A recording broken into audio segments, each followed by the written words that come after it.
Hey, folks. Welcome back to the Workplace Innovator podcast. It's me, your host, Mike P., and I am so excited to welcome my guest today. It is Sarah Sims, a longtime friend of mine from the IFMA community. In fact, she's based right here in our nation's capital, Washington, D.C., and she currently serves as the president of my local chapter, the Capital Chapter of IFMA. And she does all that at the same time as being a health and well-being advisor and consultant and book author. We're going to talk about it all.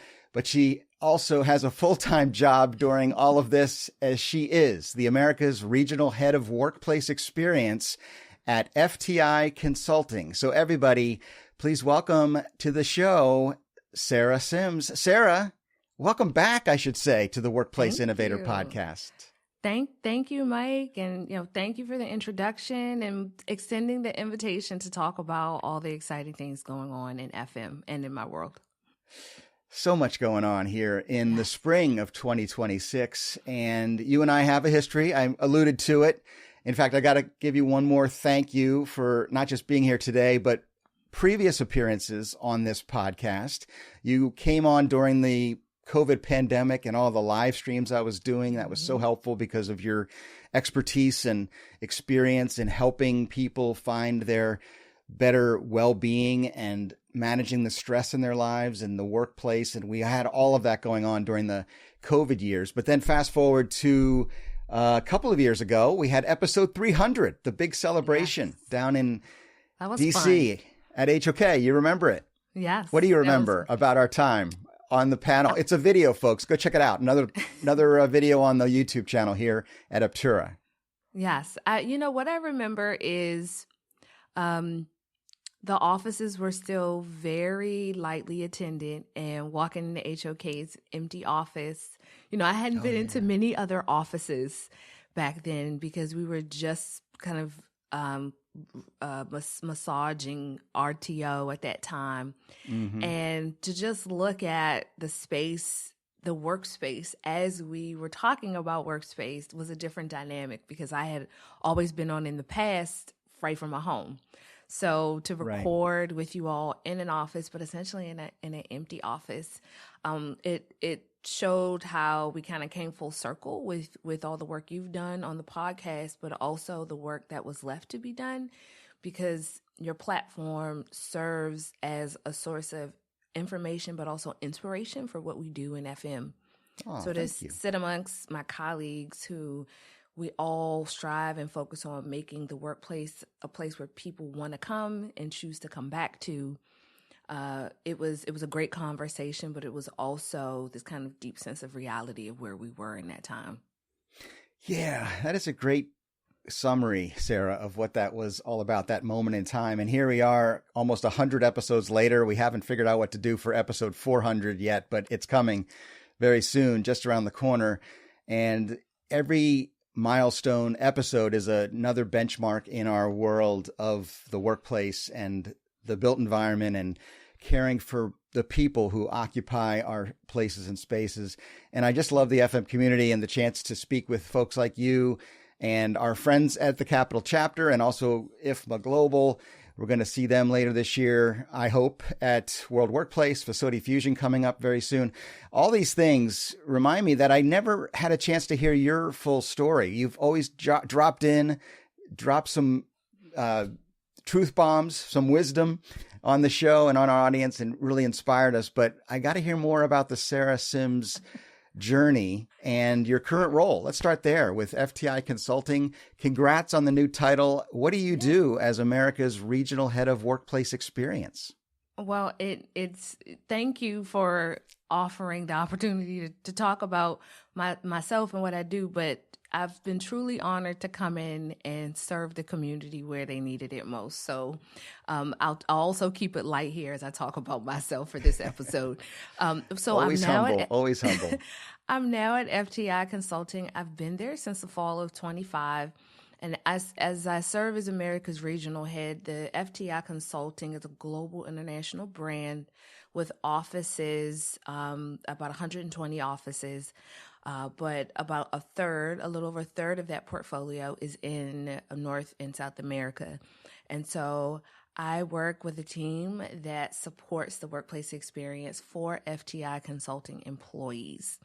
Okay. So we have our headquarters office here in Washington, D.C., and we have probably about 4,000 to 5,000 employees who are based right here in this region. So I just really get the pleasure of helping support and create a workplace environment for our employees, but also our clients. Very cool. And what a great role for you. I know it really is a kind of a place where you can bring a lot of your gifts and your story to help others and to serve an organization and help them thrive and have those great experiences. You know what it does, Sarah? It makes you a workplace innovator, which is the title of this podcast, as you're very well aware. When you hear that phrase, though, I always ask my guests what they think about when they hear me trying to encourage the audience to be a workplace innovator. What comes to mind? Oh, to be an innovator, I think is to preserve what really works well first, right? And I think sometimes innovation is look at change, tear it up, break it apart, and make something better. But I think innovation is also kind of honoring and preserving what works well and bringing it along on that journey with you of change. And so when we look at change, like the humans have not changed very much. We need the same things. We need to feel like we belong. We need fresh air. We need to feel inspired. We need to feel connected. Those things don't change, but they need to come along on the journey of how the workplace has evolved over the past even 5 years. It's changed immensely. So innovation means, kind of meeting what we always will need and who we always will be to where we can go. And I think that there's been an immense opportunity to do that with technology, with sustainability, with change management, within leadership. And FM has been at the center of that, this immense amount of change that has been happening over the past 5 years.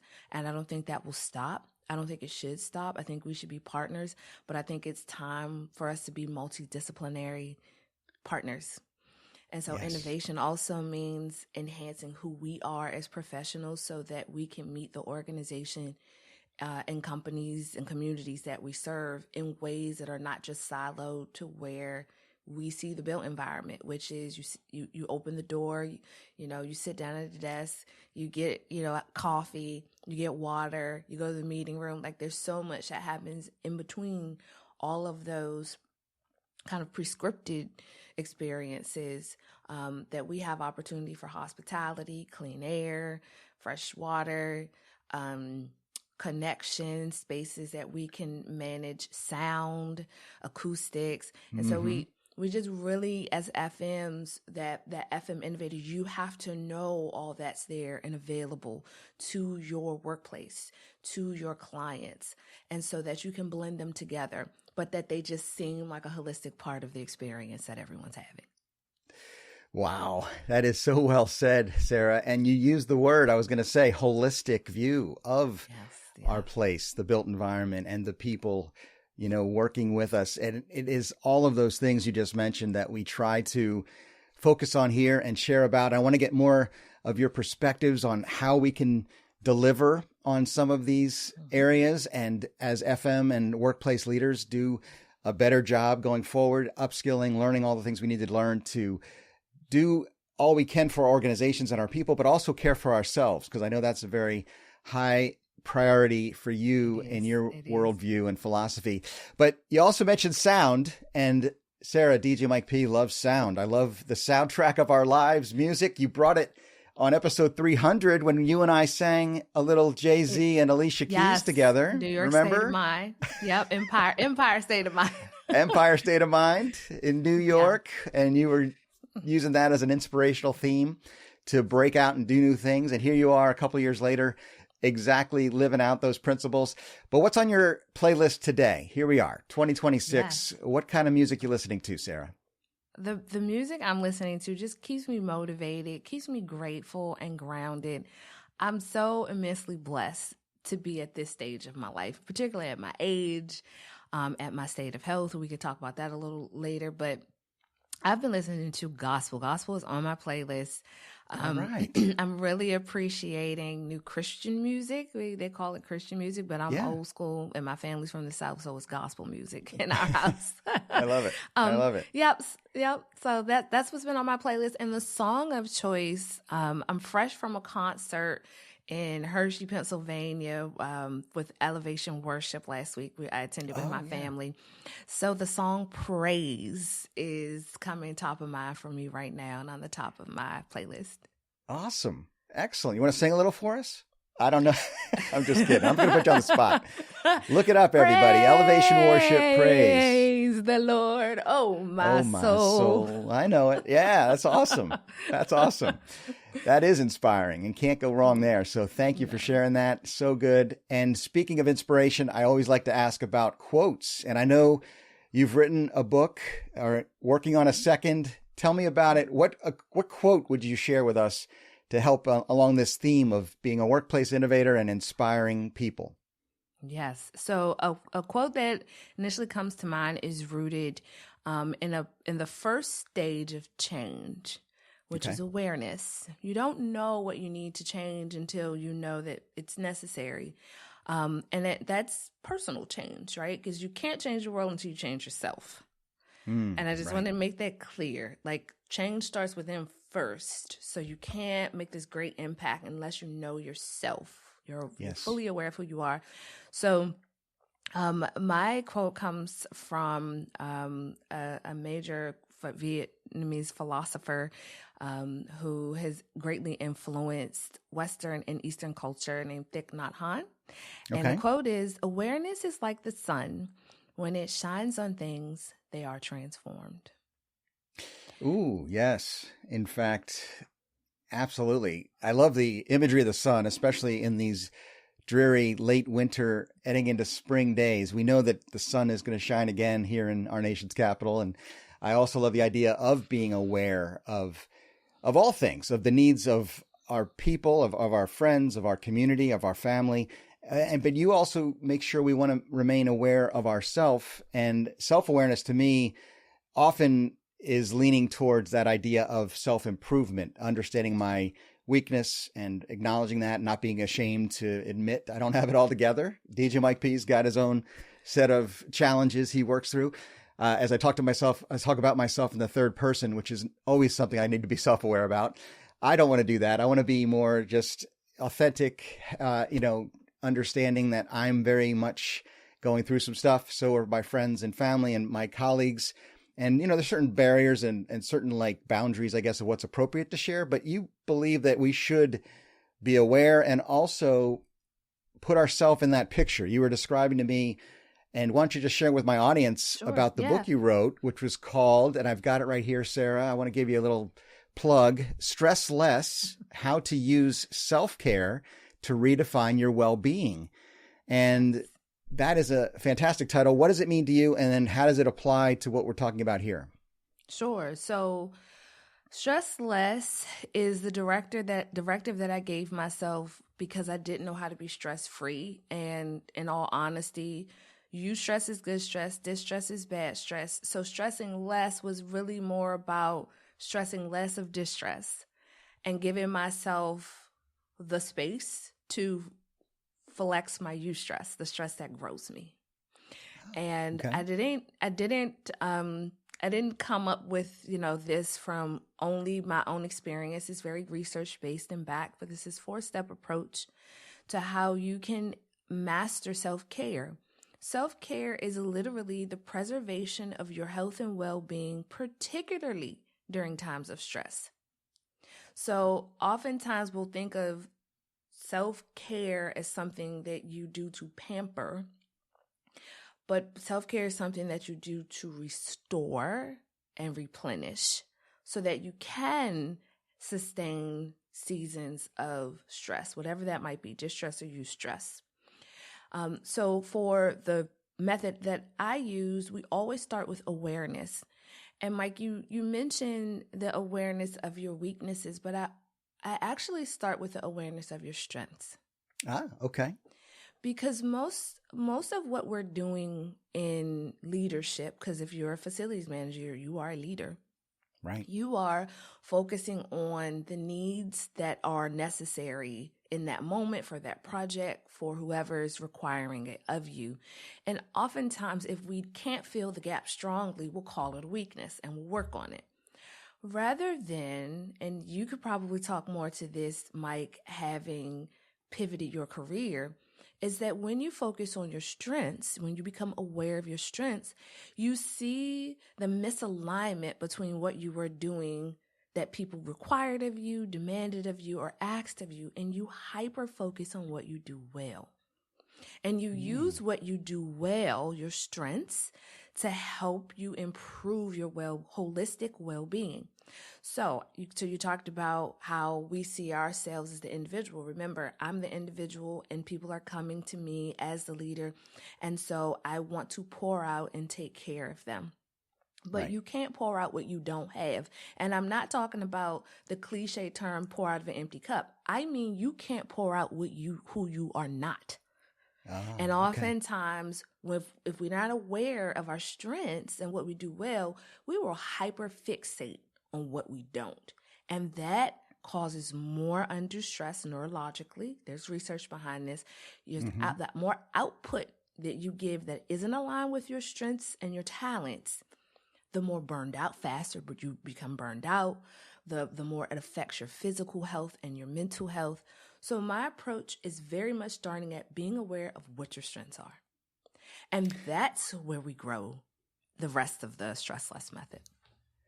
I love that, Sarah. And it aligns so nicely with one of my recent guests who's been on the show many, many times. You know, Rex Miller, right? And his work in our IFMA community and Cornet. And he's written books about this. The Genius Spark is his latest, I believe. And it is about using the Clifton Strengths Finder. And he ran me through this test and he said, okay, Mike, let's find out what your strengths are and then double down on the strengths, because you can actually do more to improve your strengths than trying to make some incremental improvement in your weakness.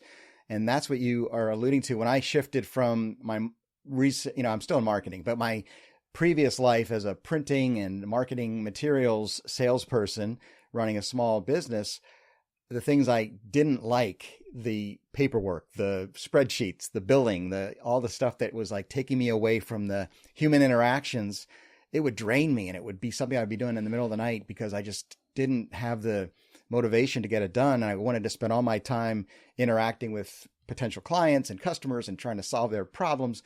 And then here to shift, and it's a long story. We won't get into it today, folks, maybe for another day, how I was so blessed as you are to find an opportunity to align what I do well, which I think is, the human side of things, the understanding, the empathy for the facility management community and all that goes on with our industry, and the need for them to be innovative and to push the envelope and get out of their comfort zone and inspire them to have a real impact on their organization and on themselves and on our world by extension.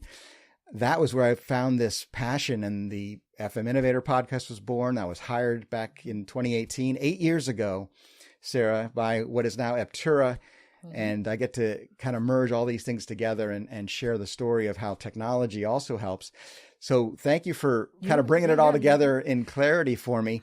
With that in mind, let's talk a little bit about some of the just practical things that our audience listening to us now is facing in the workplace, and what you have done to build this philosophy of self-care. And then also, obviously, we need to have expertise and partnerships with experts to solve workplace FM problems and challenges, and technology is a big part of that. So I'll throw all these out there and say, what comes to mind for you when you're thinking about your role as a leader in the world of workplace and workplace experience?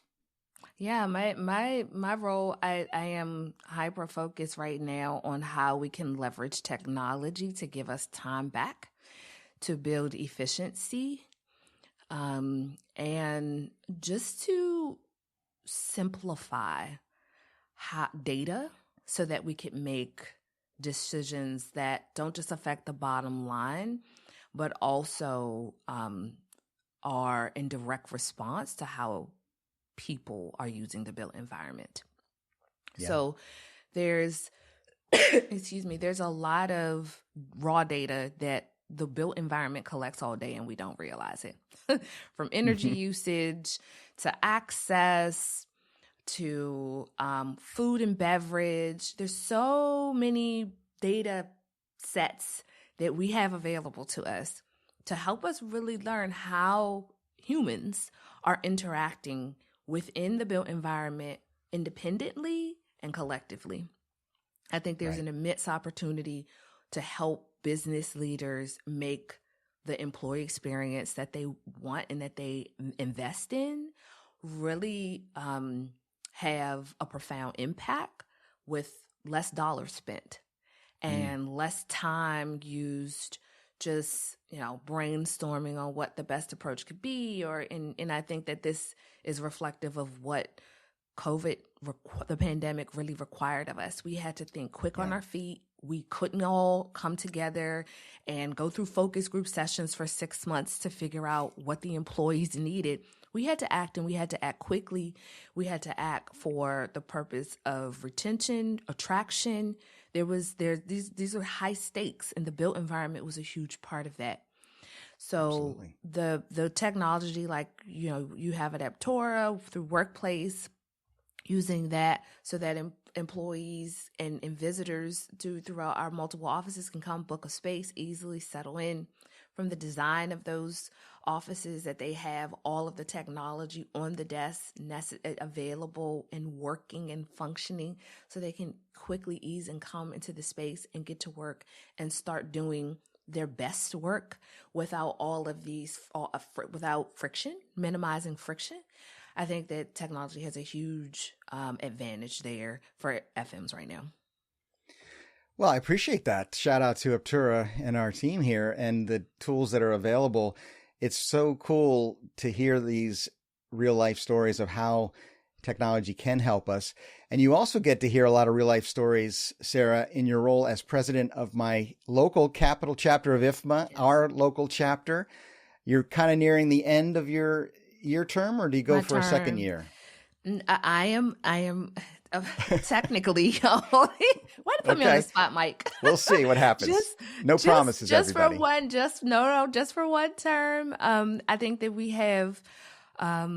I've had a lot of fun serving, because in the Capital Chapter you serve as president-elect and president and then past president. So it's really a 3-year term. It is. It's one that I've immensely enjoyed. I appreciate being able to serve our 500 members in this capacity. You and I even have had fun hosting our chapter workplace and bringing in the president of IFMA and others in our community to really talk about AI, the FM journey.